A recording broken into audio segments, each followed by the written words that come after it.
I'm rolling up in a big gray bus and I'm shackled down myself, that's who I trust. The minute I arrived, some sucker got hit, shanked 10 times behind some bullshit.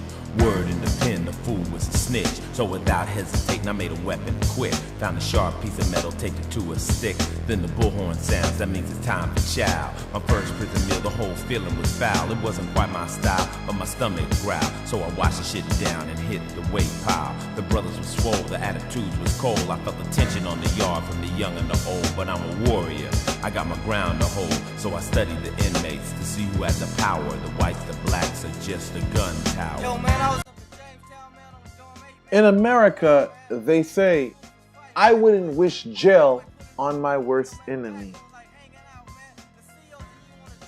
You know, have you ever thought, or has this ever came to you, that jail rhymes with hell? Today, I want to say this to you. Don't take risk with your life when doing court case magic. See, let me tell you something. When your spiritualist tells you that a couple of things could possibly happen when doing court case work, time reduced, probation, or case thrown out, when those opportunities present themselves, you don't let these opportunities pass you by. Because when they come, you might not get them again. Some of you guys, you want to be the Teflon Don. You want to be a John Gotti. You want to beat a case. You figure, well, I can brag and boast. I beat this case. Some guys, some people I've met where the mercies of God were bestowed upon them, instead of changing their life around after they are freed or they quote unquote beat the case, they turn back around and do the same fuckery and find themselves in prison.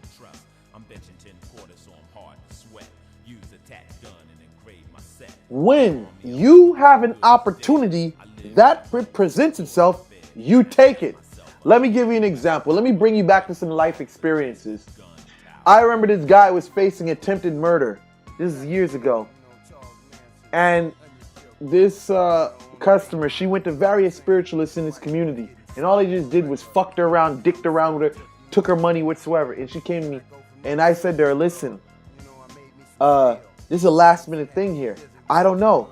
If what happens, if I do this case for you, this last minute thing, if it doesn't work out, I'll just give you a refund or whatever, And she calls me back the following week. She tells me, you know what? They offered him probation. Now let me explain something to you. This guy's been, this case was going on for years. And as soon as I stepped in, basically they offered him probation. Prior to that, they said no. It's either you beat the case, there's nothing. We're not offering you no deals. It's either you go to trial and beat the case, or else that's it. So anyway, before trial begins, out of nowhere they present with probation. The guy was fighting, saying to his girlfriend, "No, I'm not gonna take it. I'm not gonna take it. I can beat this. I can beat this. I can beat this." Eventually, his ego settled in, and he actually took the probation, and he beat. Well, I would say beat. He got off an attempted murder case. He was looking at football numbers. Where we have another person here who's presented with a situation where they're looking at football numbers. So this person comes to me and says, listen, I need help with this. I tell a person what the story is. This scenario is either you're going to get time reduced, or you're going to be looking at, your person's going to be looking at time reduced, probation, or situation being thrown out.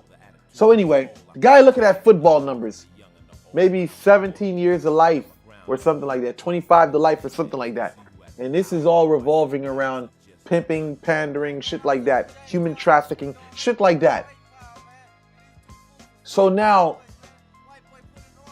months down the line of working,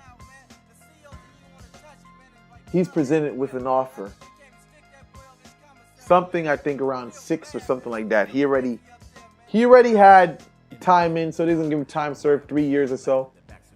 So he'd have to give 3. Opportunity presented itself there. He passed it by. They come back with another opportunity. 5 years. They went from 6 to 5. He got 3 already in. Time served. All he had to do was give them 2 fucking years. 2 fucking years. He says, I'm going to fight this. I'm going to fight this. They don't got nothing on me. And what happens? He loses.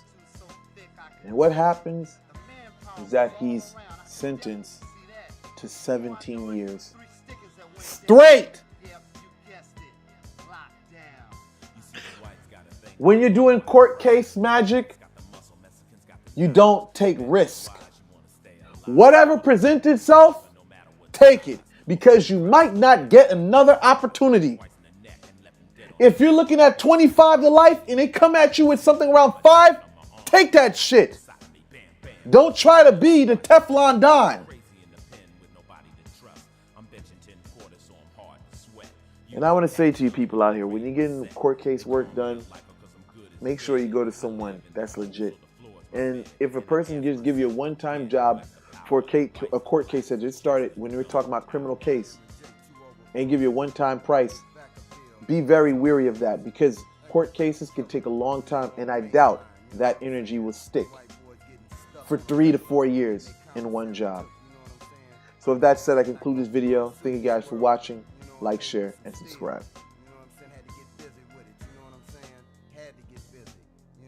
Went to the hole, laid there, and I had to find myself, you know what I'm saying? When I was able to get back to the main line, you know what I'm saying, was drama once again. You know, they weren't ready to move on me, ready to roll me up off the yard, you know? But my guys is with me, you know what I'm saying? John Nails it, you know what I'm saying? OGs was down on my line, you know what I'm saying? Ready to get busy, put their life on the line and stick something for me. Then they rolled us up, you know, put us back in the solitary, moved us from there to the other yard. Well, it was more drama. The warning shot was a hit.